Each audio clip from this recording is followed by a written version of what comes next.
Canadian and a children's musician, and he is an ecologic leader in the musical world. Please sing along with us. If you've never heard it, it's number 4 in your song sheets, and it's a simple enough song that you will eventually be able to join with us, and we look forward to hearing your voices. Dear, dear mother, they provide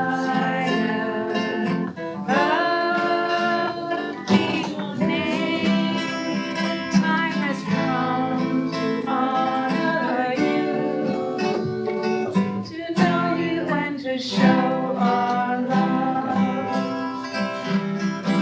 Give us each day our daily bread. Kiss by the sun and kiss by the rain. Teach us now to find a way. Care for you in our work and play. Our dear, dear mother, daily provider, Earth be your name. The time has come to honor you, to know you and to show our love. In the beauty of your silent sin, we know you're hurting and we feel your pain. Your forgiveness, we can start anew. We need a chance to make it up to you. Our dear, dear mother, daily provider, Earth be your name. Time has come to honor you, to know you and to show. Thank you.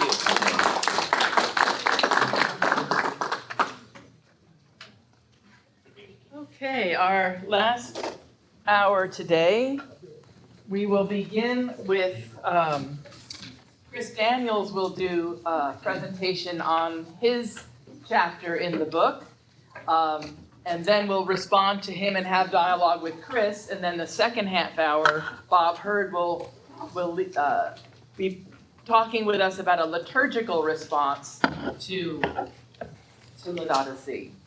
So Chris Daniels has spent most of his adult life as an audio engineer and producer in the music business. We gotta talk later, Chris. In 1996, he earned his undergraduate degree from the University of Calgary in Religious Studies and Applied Ethics, with a joint degree in Religious Studies and Philosophy.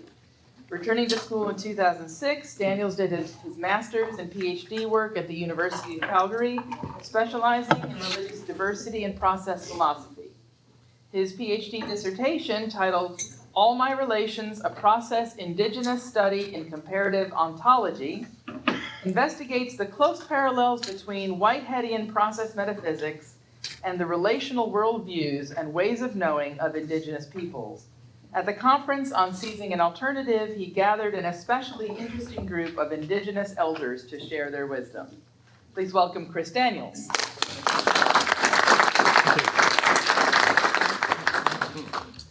So John mentioned earlier that when he sent out those emails for contributions to this, that he pretty much just gave 10 days. I remember when I got mine, I was just starting what is yearly the busiest 2 weeks of my year, and has been for 30 years. It's during the Calgary Stampede, which I don't know if you know what that is, but it's a 10-day long celebration that if you're in the audio business, you can't get away from.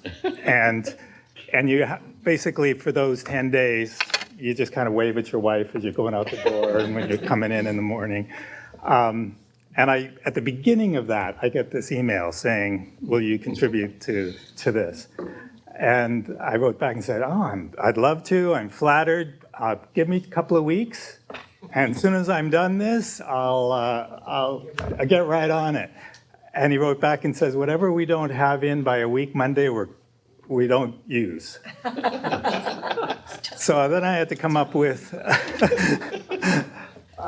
found a day, and I hadn't read the encyclical yet. I'd read some excerpts. So I found the next day, I said, well, okay, this is the way it's got to be, and spent the day frantically making notes. And then a week later, just before the deadline, I frantically pounded out a response and sent it to him that day, and was able to actually meet my other commitments as well. So.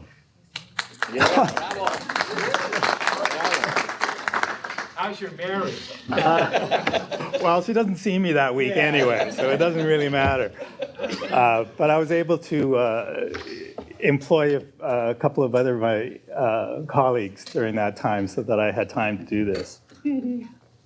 But anyway, today I'd like to point out a few things that I talked about in my response, and maybe add a couple of others that stem from both that and from some of the things I've been hearing today. Some of it I'm just going to sort of read through, and some of it's in my actual response because I can't think of a better way of stating it. I don't have that imagination at the moment. But I do want to sort of lay out a groundwork of what I talked about. And like so many of the other contributors, one of the things I did was acknowledge the Pope's, not only his knowledge about the current crisis, which seemed very vast to me in so many different areas, but also the courage and leadership he provided for that. I didn't really concentrate on things that I disagreed with. For one thing, I didn't have time. But also because I sort of understood the restrictions he was under, that he had an obligation to look at certain aspects of this crisis and his response to it. And afterwards, when I read and saw other problems with it, I wondered how different the world's reaction would be if he would have done dramatic changes in church doctrine. Would it have taken it away from the focus of the things that he did say positively?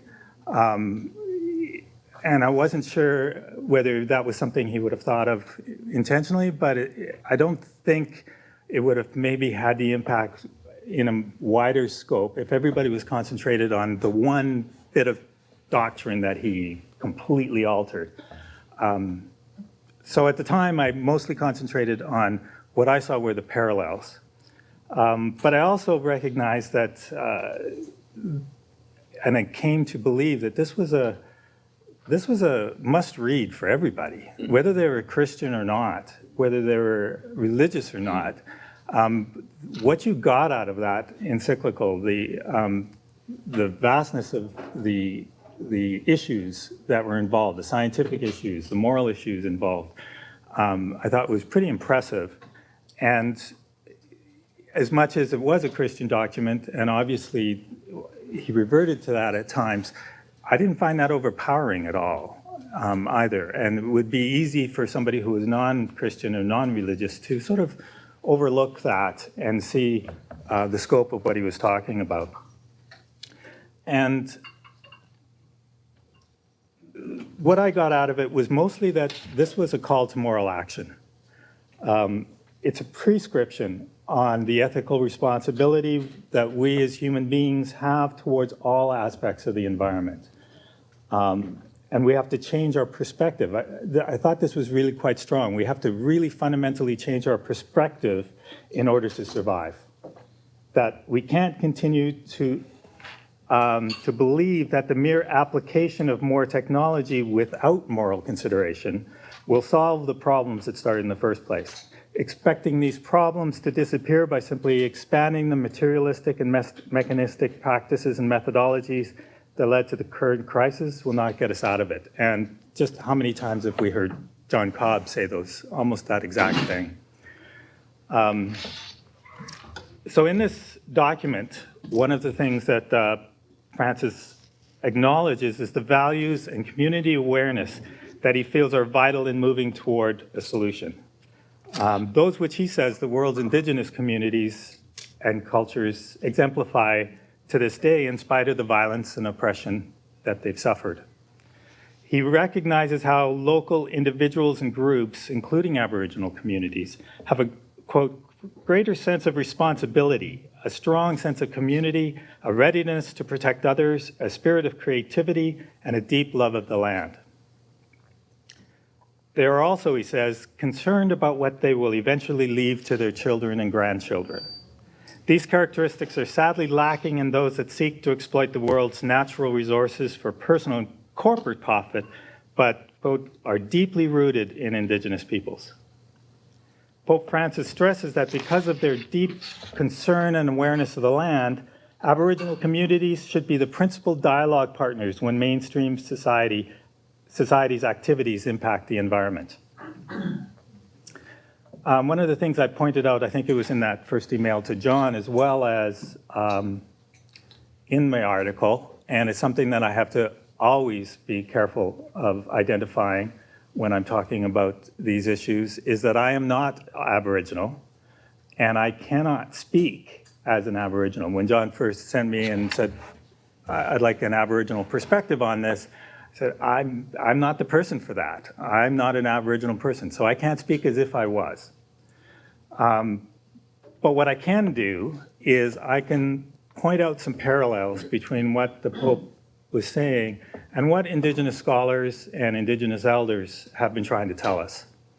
And there's lots of material on that that can show those parallels. And in the article, I separated separated 8 similarities. I thought the parallels were astonishing, actually. As a matter of fact, I read these to one of my classes last week, and one of the students, they were just kind of stunned, and one of the students says, that could have been Chief Crowfoot, which I thought was very encouraging. So, first one, that everything is related and interrelated, and that these relationships constitute reality as an integral whole, including ourselves, the natural world, and the divine. Number 2, the common good includes and extends to future generations. Number 3, if we truly understand and feel those first 2 truths, it will deeply affect our choices and determine our behavior. Number 4, we have lost what it means to be human in relationship to the natural world and must connect with the land to rekindle those relationships. That was actually the theme of one of the talks at the Indigenous track this last year, where an elder from California, Coyote, his talk was on what it means to be human. And that in our present crisis, that is the thing that he feels is the most critical, that we have lost what it means to be human in relationship with the world. Number 5, because everything is related, there is reciprocal responsibility to all aspects of creation.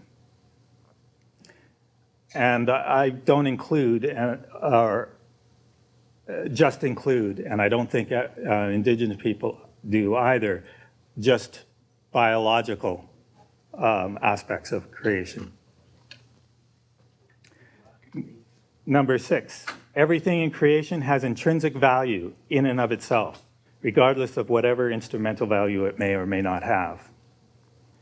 Number 7, that an ecological approach becomes a social approach, thereby requiring adequate responses to instances of social injustice that take into account both, quote, the cry of the earth and the cry of the poor. And that's another thing that came out very strongly in the Indigenous track of the conference, was that we can't be talking about environmental justice without talking about social justice. We can't be talking about saving those aspects of the natural world while we continue to have Indigenous communities that don't have clean water all around the world. And number 8, that the divine mystery, or God, is present in all aspects of creation. as all creation is present in it, and is therefore deserving of love, respect, and reverence for its own sake. So my position is that the fundamental indigenous ontology and epistemology that manifest in most, if not all, Aboriginal communities in wide and beautifully diverse ways is a lived relationality. It's a lived radical relationality. Few Aboriginal scholars that I can point out very briefly, E. Richard Atleo or Umik, who speaks of Zawak, or the oneness of all creation. Sean Wilson, who is a Cree elder from Alberta that actually now lives in Australia, who states that we are not in relationship, we are the relationships that we hold and are part of.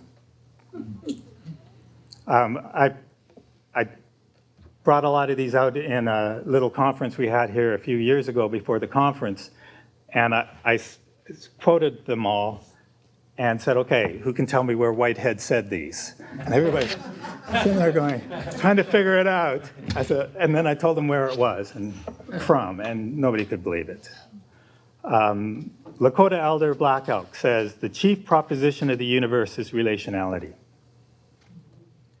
Vine Deloria Jr. has said that a central tenet of native worldviews is that, quote, everything in the natural world has relationships with every other thing, and the total set of relationships makes up the natural world as we experience it.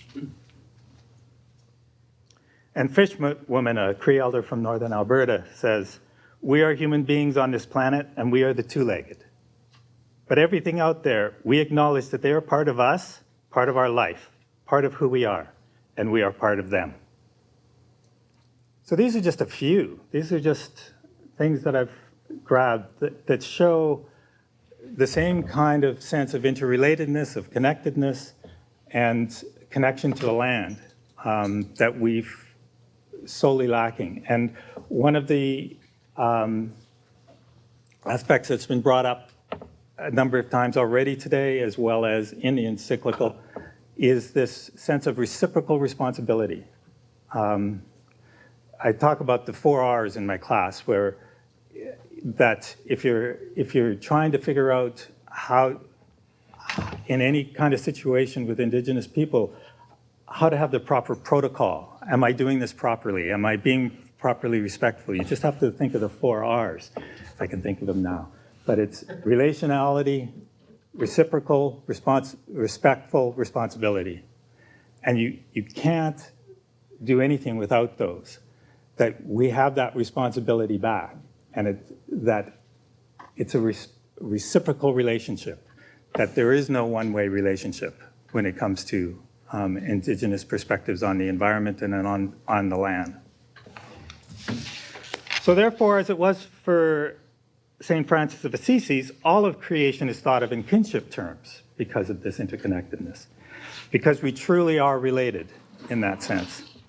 Pope Francis points out throughout his letter that because of such relatedness, we have a responsibility to all creation in the same way we do for family.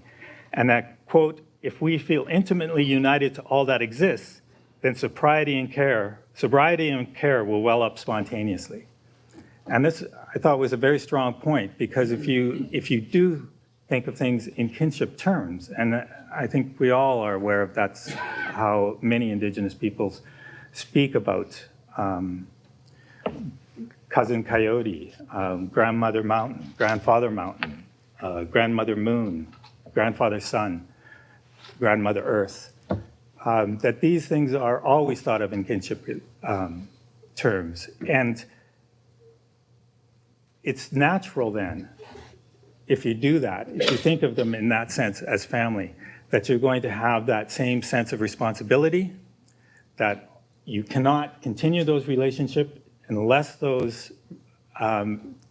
sense of responsibility is reciprocal, and unless they're treated with respect. That's how a family functions, or one that works functions. And so that's how you have to treat the environment, if you think of them in those terms. This responsibility, as pointed out earlier, also extends into future generations and what's going to be left as a legacy.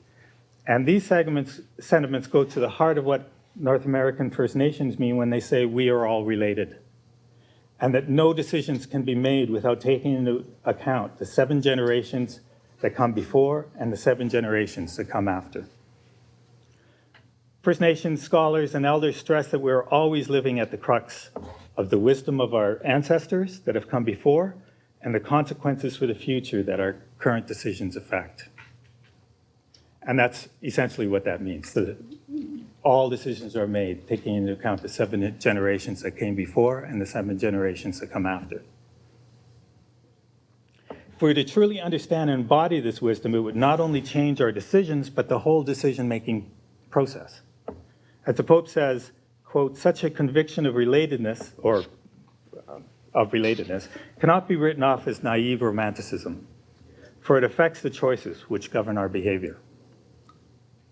Pope Francis points out that an inherent consequence of understanding the world in such a related way is one of universal intrinsic moral value, rather than merely the instrumental value that has been concluded from previous biblical interpretations, something that he now acknowledges was an error. And that, to me, was stunning, that he actually came out and said, oh, sorry, we got it wrong. That's not the way we should have been interpreting this. But for me, probably one of the boldest and most courageous religious positions Pope Francis took was his change, and somebody who's more of a Catholic theologian would be able to address this better than me, but the change in the ontological relationship between God and the world. He clearly states that God can be found as an integral aspect of creation, rather than the ontological separateness of creation and creator that's so often found in Western religious thought. That, quote, soil, water, mountains, everything is, as it were, a caress of God. Or more clearly, the universe unfolds in God who fills it completely. Hence, there is a mystical meaning to be found in a leaf, in a mountain trail, in a dewdrop, in a poor person's face. The ideal is to not only to pass from the exterior to the interior to discover the action of God in the soul, but also to discover God in all things. By including God in the interrelatedness of all things, religious imperatives and moral responsibilities coincide. One's ethical responsibility to creation, including other human beings, is interlinked with one's religious obligations to the divine. Actions toward one constitute actions towards the other. Sins against one are sins against the other. All decisions and actions, no matter how large or small, affect all others. Francis says, quote, nothing in this world is indifferent to us, and our relationship with the world can never be isolated from our relationship with others and with God. This then is the Pope's call for moral action. It's a plea to put a sense of ethical responsibility toward all of creation back into our decision-making process in all aspects of human social life, whether economic, political, technological, religious, or personal. And as I stated at the end of the article, this is also the wisdom of our Indigenous people have been trying to tell us for hundreds of years, and that our own Indigenous ancestors knew and lived by. We just haven't been listening carefully enough or taking it seriously, but I'm hopeful that now that somebody like the Pope has brought it to our attention again, that we start to take it more seriously. Thank you.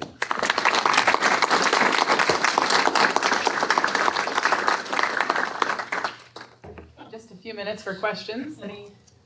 I can respond to myself if you want. Great job. Right? Yes, Bob. You were asking for a Catholic sort of theological viewpoint on the creator creation. I think that he's not really changing what has been traditionally understood, because the traditional notion of creation is that it's continual and that God is closer to things than they are to themselves as their creator. This notion of a creator that sets things into being and then steps back from them is not really even the traditional Thomistic understanding. Every moment that anything exists at all, it's in God and God is in it, but also is not identical with it in a pantheistic way. So I read what he says there as calling attention to these aspects that have been terribly overlooked, because in actual practice, we've tended to reduce the relationship to humanity and God, and sort of left creation to the side. But if you really, follow the kind of philosophical traditional notion of creation versus deism, you get a God who's immanent in creation as well as more than creation. But it's always, I grew up more in a Protestant Christian environment, which I'm not in any longer, but that's how I grew up. And my understanding from that tradition was not so much as the ontological similarity, certainly that God could reach into creation, that through the Holy Spirit, God had the ability to reach in and be intimate in the way you suggest.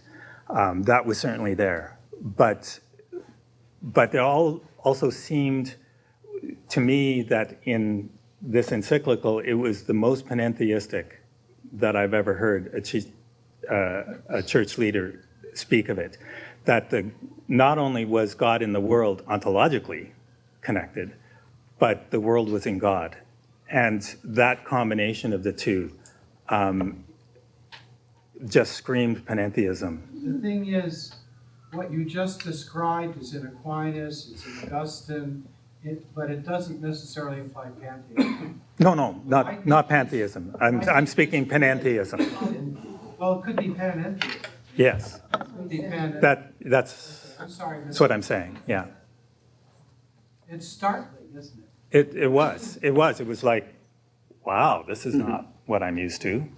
Not to that extent. And my students ask me, well, how did he get away with that? How come, aren't the archbishop screaming? Isn't the religious community screaming this is blasphemy? And I said, I don't think so. I think everybody is okay with this, because I think everybody wants to be able to think of God in that way. And like you say, that there's probably something there in the tradition that has come through. But I said, even my 86-year-old Mennonite grandmother or my Mennonite mother, if you said to her that you were out in the woods and you saw God in the majesty of the mountains and they were there, she'd be going, yeah, I can get in on that. I don't have a problem with that at all. So I think that's the relationship that humans want with the environment and with the divine through the environment. Yes, John? Yeah, Chris, I talked about this with you earlier. I mean, given the interrelatedness and reciprocal responsibility, can you say something about how this shapes the native or the indigenous identity in regard to the land? Oh boy, you're opening up. When you're related to all this, then you are that. And then when you come to not believe that, like us Western, globalized, capitalist, techno-scientific, detached objectivists, then we're alienated. And there's an awful lot of re-indigenizing to go through to get back to where we should be. Well, I'm glad you asked that, John. Leading me into my favorite subject.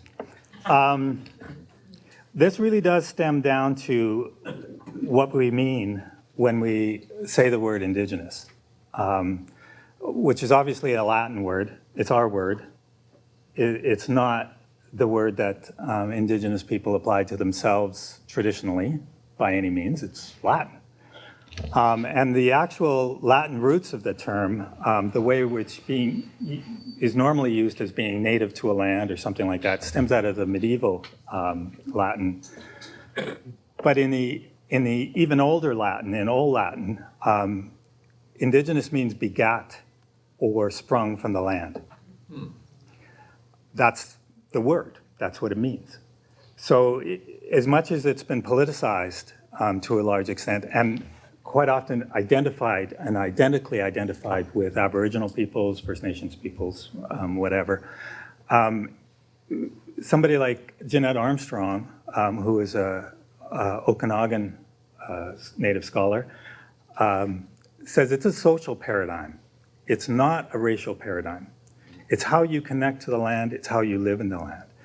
The definition that I use typically is that indigenous is the beliefs and practices that are born of the land, by and for the people of that land. And indigenous people are those that have such a relationship. And that becomes completely what you point out as far as identity. Identity and construction is completely and uniquely tied up with the land that they're on.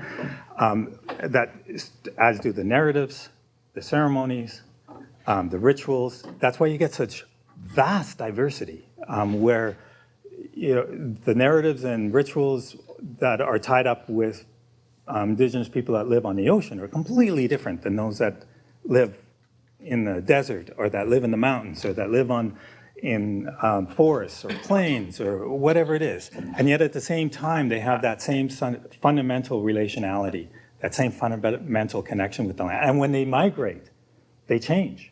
It becomes fundamental to that part of the land. That's what being indigenous means, that you can go into that relationship.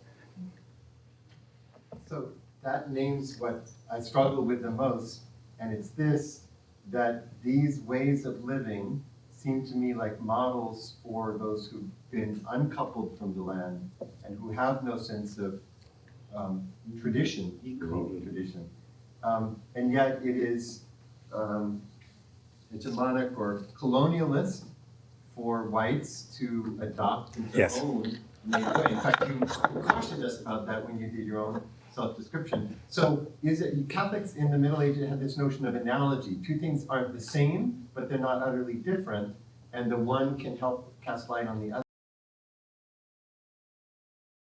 other. Is there any way that we who don't and don't think beyond kids, much like kids, could profit?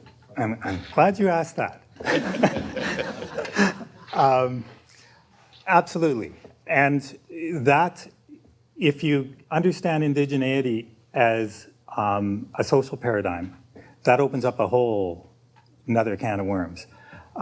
There's terms being used now like re-indigenization. And it's often used just to talk about how Aboriginal people or Indigenous people go back to their traditions and re-indigenize themselves with the land that they're from. But there's also a call for that in a broader sense. And I've called it becoming Indigenous. And Jeanette Armstrong calls it re-indigenization. She uses the same terms, as does people like John Mohawk, where they broaden that with the understanding that all our ancestors were Indigenous, that we are derived from Indigenous people. All our ancestors connected to the land in this way, wherever they were from. And that one of the chief sources of wisdom from a lot of the scholars, and this came out very strongly again in the track, was that we all have to re-indigenize. But of course the problem is, where do you re-indigenize to? My own roots are Saxon and Celtic.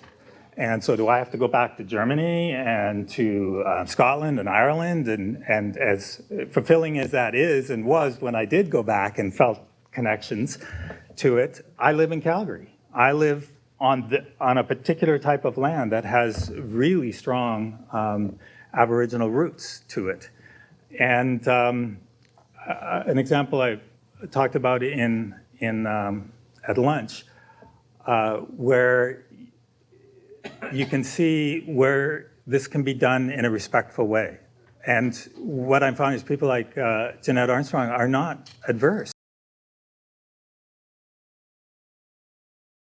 They're not adverse. People re-indigenize that connect in order to, but there are protocols in how to be respectful, how to do it in a respectful way. You don't anticipate or think, what I said earlier is that I'm not Aboriginal,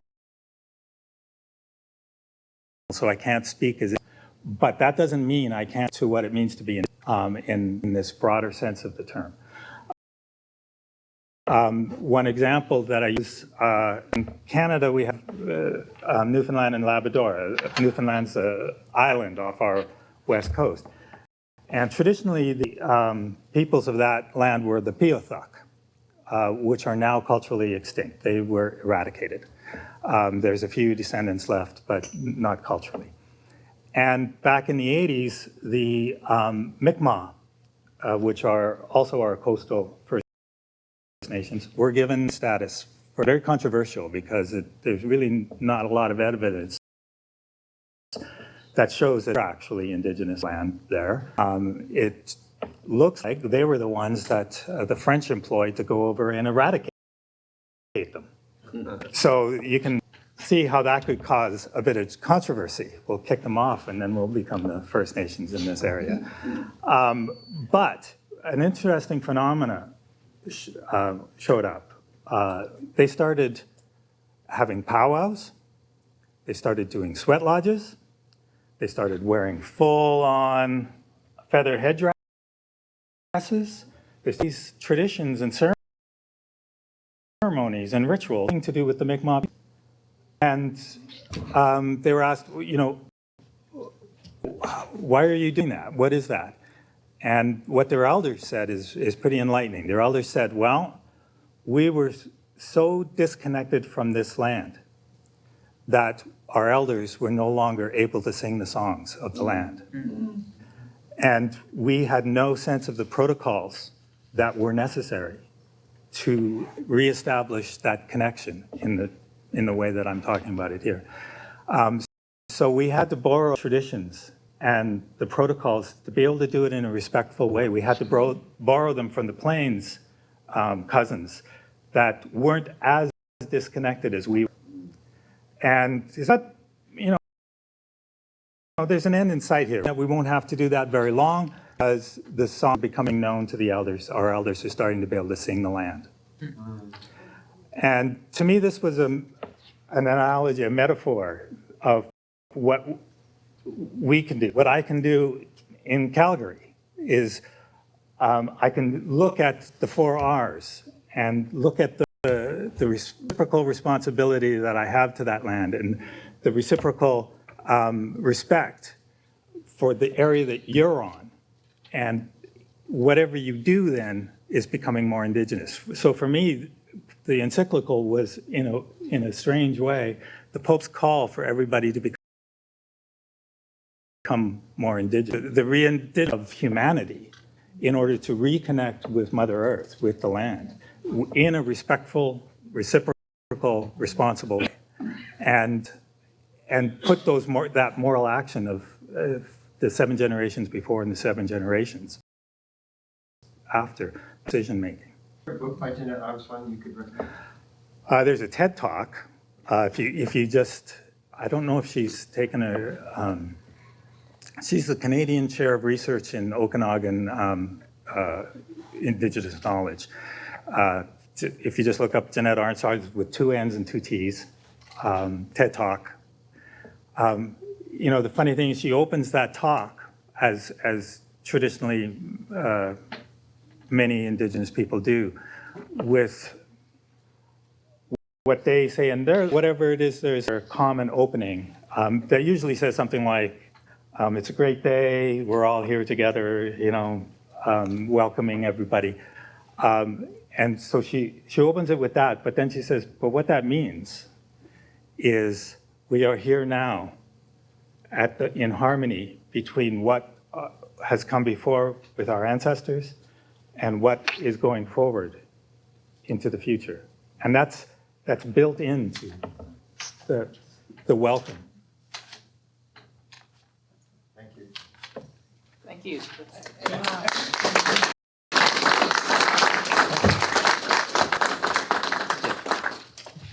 We're now going to invite Bob Hurd to the front. And as he's coming forward, I'll tell you about him. Bob Hurd has served as a teacher, composer, and liturgist in various pastoral and academics. He currently teaches the Pastoral Ministries program of Santa Clara University, California. His widely used liturgical music is published by OCP and is featured in numerous hymnals in the United States, Canada, Great Britain, and Australia. He has a Paul University. Bob lives in Claremont, California with his wife, Ia Moriarty, who has collaborated with him on much of his bilingual music. Received NPM's Musician of the Year Award. Thank you.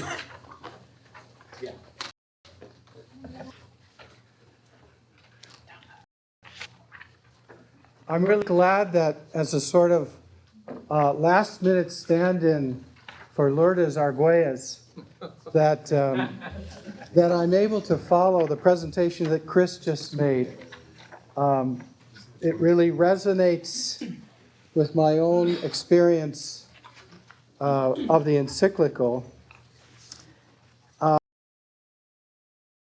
So interested in as a liturgical composer is reading the encyclical liturgically, which means for me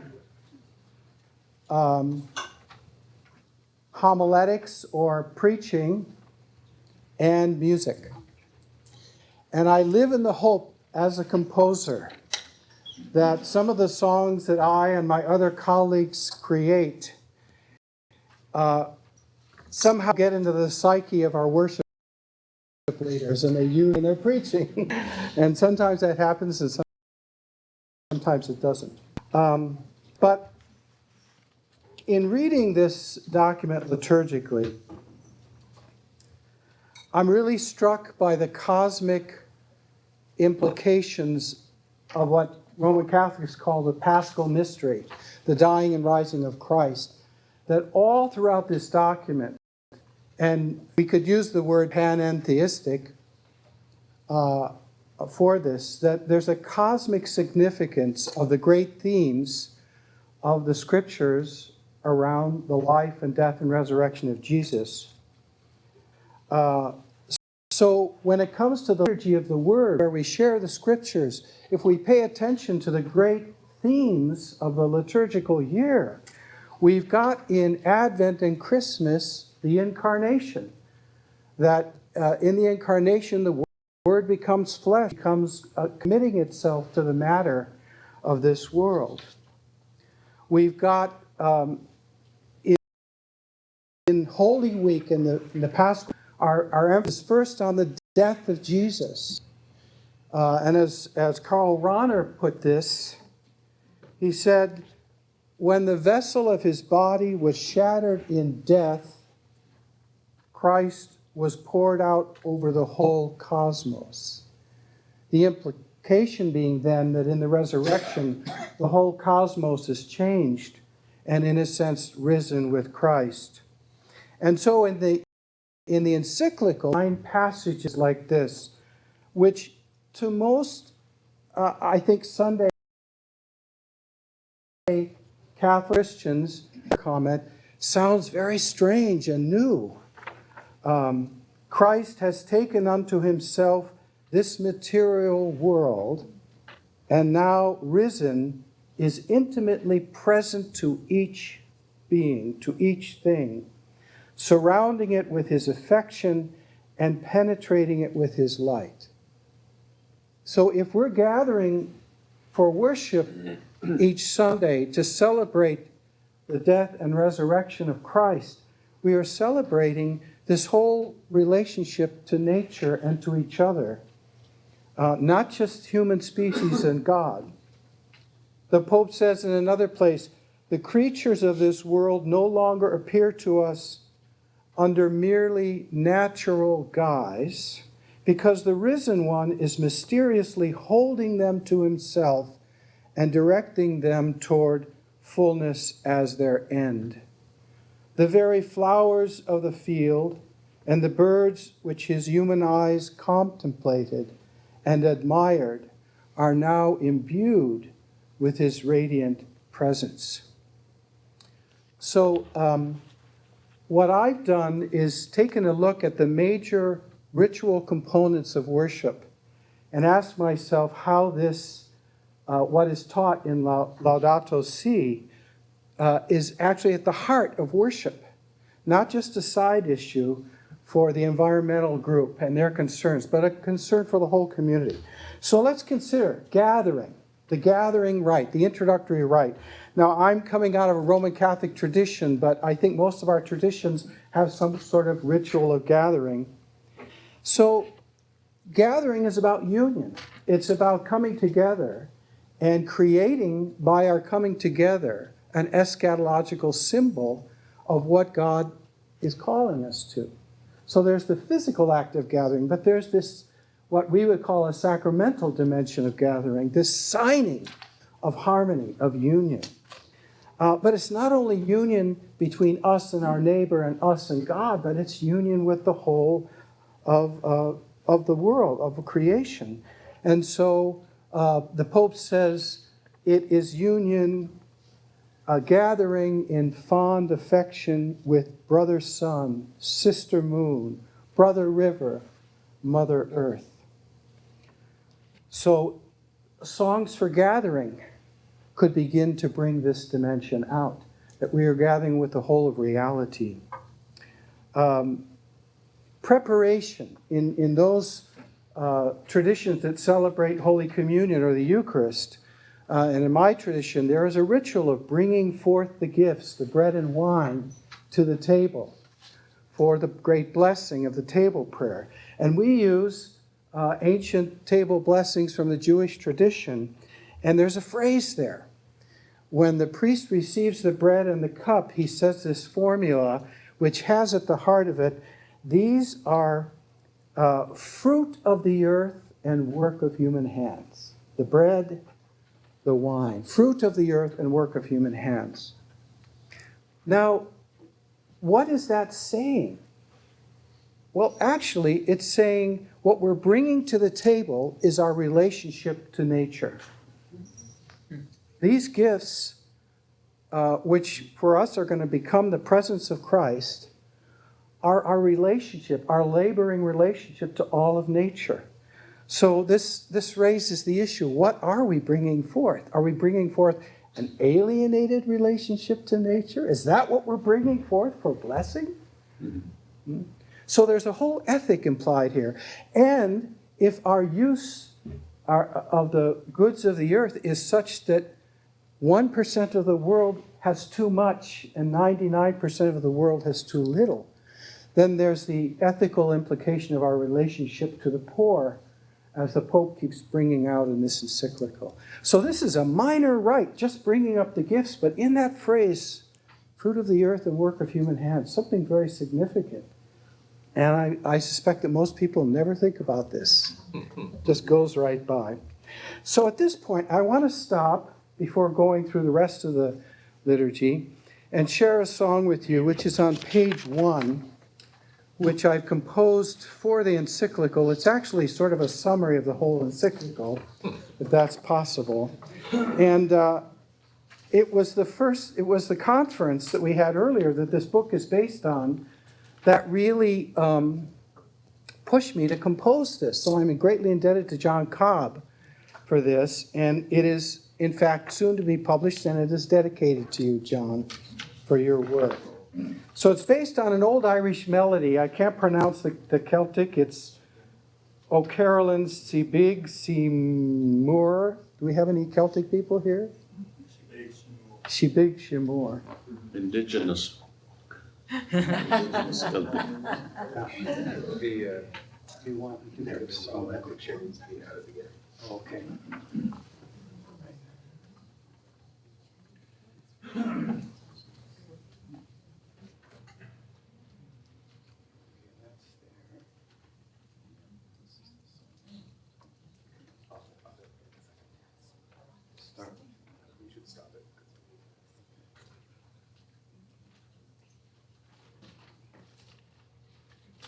Technology, folks.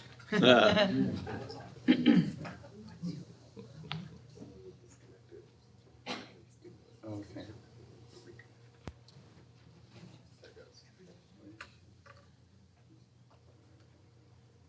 Hopefully this is going to work now.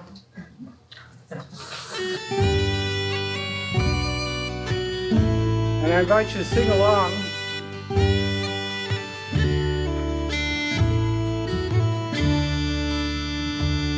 Every creature is sister and brother. us, made through the word of God spoken in love, made anew when the Word a creature became, bearing creation's travail and pain. Every creature is singing the goodness of God, the love that moves the sun and the stars, giving us eyes to see beyond ourselves this great communion in which we dwell. When we fill up the heavens with heat that destroys, and plunder earth's bounty, and sicken the soil, those who suffer the most are the poor and the least, ever first to be harmed by short-sight and greed. Holy Spirit, come kindle the fire in our hearts, wisdom and courage to take nature's part. Come awaken your people from their sleep, this reading word to God and keep. From the grain of the harvest, the grapes of the press, we bring to Christ these gifts now to bless. Let them be gifts that show our care for the earth, labor that serves the common good. When the hungering child cries out to be fed, what parent would give her a stone for bread? How can we then deprive our children to come of the fruits of the earth, our common home? Every creature is sister and brother to us, made through the word of God spoken in love, made anew when the Word a creature became, bearing creation's travail and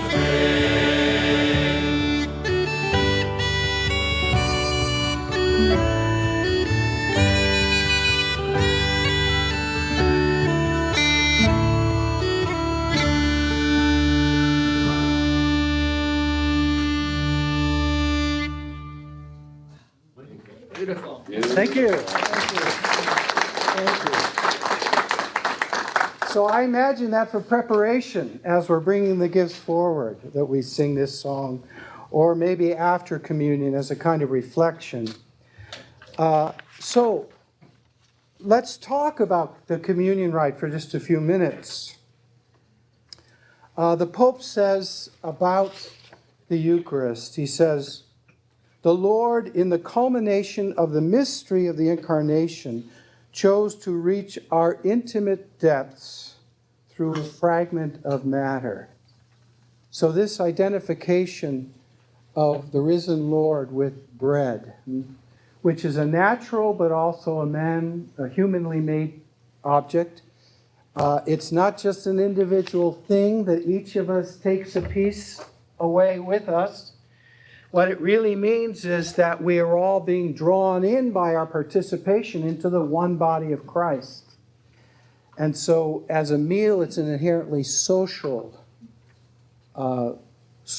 reality rather than just an individualistic one. It's something that we Catholics, it's taken us 50 years to begin to recover this communal instinct about the Eucharist, that it's this food and drink, but it's also this body that participates in it.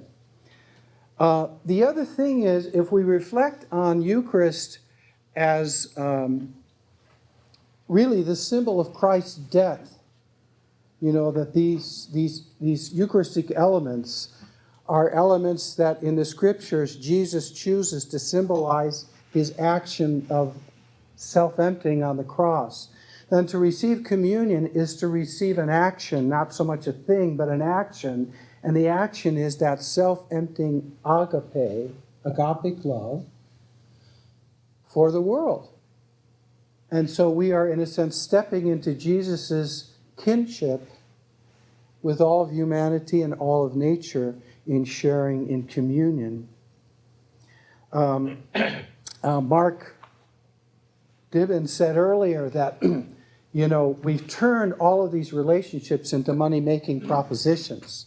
So I think when we reflect on our consumer society, it's interesting that the central symbol of the Eucharist is self-emptying. It's not consuming more and more and getting as much as one can. It's emptying out for the other. So that's the posture that communion calls us towards. I think the insight of the encyclical is there's a connection between being for the other, being for the environment, and being for the right relation, which prevents the other from starving while some people have too much. So the way I put it is that communing with Christ in the Eucharist is being conformed to the self-emptying love of Christ. When we do this, we are enacting a counter symbol to the spirit, at least of our first world age, which is consumption to the point of wastefulness and harm. So that preaching and music that we sing during these moments begins to bring out these themes that are in the encyclical, can help people begin to see this is at the center of what we do as Christians. It's not a special niche issue. Okay, one last ritual component, and then we'll sing a final song. Sending forth. Laudato Si ends in the same way that that Catholics at least usually end the liturgy. Now that I live at Pilgrim Place and I'm surrounded by Protestants, I'm learning about alternatives. Alternatives born of protest. Okay? So often we end a service, we have a song, but then we end with a final benedictory prayer. In the Catholic service, it ends with a final benediction, and then we sing a sort of going forth song. So what is the ritual sacramental meaning of going forth? It means that in the Eucharist, we have become again or deepened in being the body of Christ, being self-emptying for others in agapic love. And so now we go forth to act out of that grace. And so Laudato Si ends with two prayers. You know this if you read the document. One is for anybody who's religious or has a sense of God, interfaith, a beautiful text. And then one more specifically for Christians, which is Trinitarian. And then he says, let us sing as we go. So this, if you turn the page over, page 2, I've taken the tune Finlandia, and I've written Laudato Si themed lyrics to it. So if we could sing this together, it's just you and me. There's no recording. It's just you and me, okay? So, and what I did is I first wrote it as a gathering song, and then I thought, well, if I added a fourth verse for sending forth, then it could be used either way, okay? Okay, so if we go, praise be to you, O fount of all creation, for by your word you made both great and small this verdant earth, the seas, the starry heavens, each breath we take, each drop of rain that falls, that we might live You fashion us a garden with fruit abundant for the good of all. But now our home cries out in lamentation. Our heedless ways have harmed the web of life. Create in us a spirit that is willing. Give us new eyes to see all things in Christ. Creation once enfolded in his passion, now lives surrounded by his radiant light. So gather us around this holy table, transform our hearts, lead us to understand. In gifts of bread and wine we bring to offer, fruit of the earth and work of human hands. We bring our stewardship of all creation and all good gifts, first given by your hand. And now the sending forth with vigor. With joy and hope, now send us from this banquet, in which your mercy reconciles all things. God of the poor, God of the new creation, send us to build your justice and your peace. So may our deeds embody your compassion to all the world, to every living thing. Thank you. Beautiful.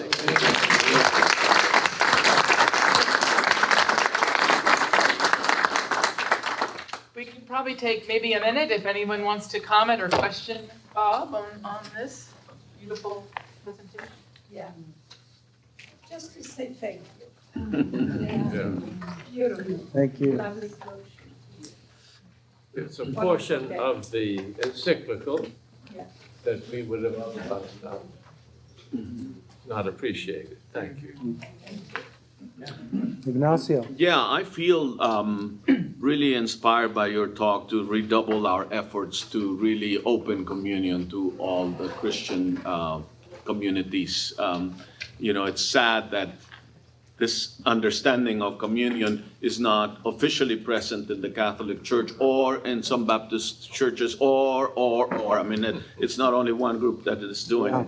But Could you talk to the Pope? I'd love it if you could talk him into changing our... en español. Español. No, but I tell you where I think it will happen. I think it will happen here. I mean, that as you, as a Catholic at Pilgrim Place, begin to say, I'll find a priest, and there are priests here in Los Angeles that will do that. If we support Triple R, Rosemary Radford Ruther's efforts to open the communion so that women can also put them on. Mm-hmm. And my greatest experience was actually in I grew up Catholic, and I felt really cut out of the communion, because of all those things.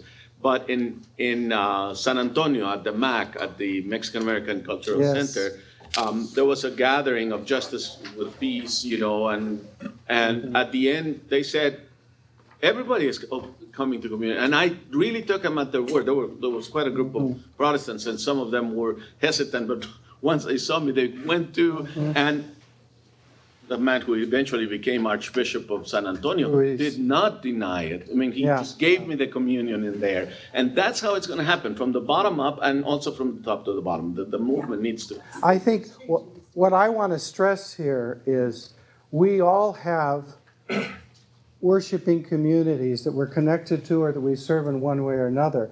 And so as we're trying to work with business and we're trying to work with academia and all that, we shouldn't overlook this long-term group of people that gather Sunday to Sunday, year in, year out. That's an important clientele, if you will, that we also need to work with. Thank you very much. You.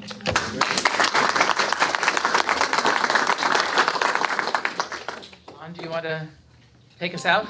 Well, just come back tomorrow morning for 2 powerhouse presentations, David Griffin and Mary Evelyn Tucker. But before then, we've got some open bottles on stage. Different kind of power. Different kind of spirit.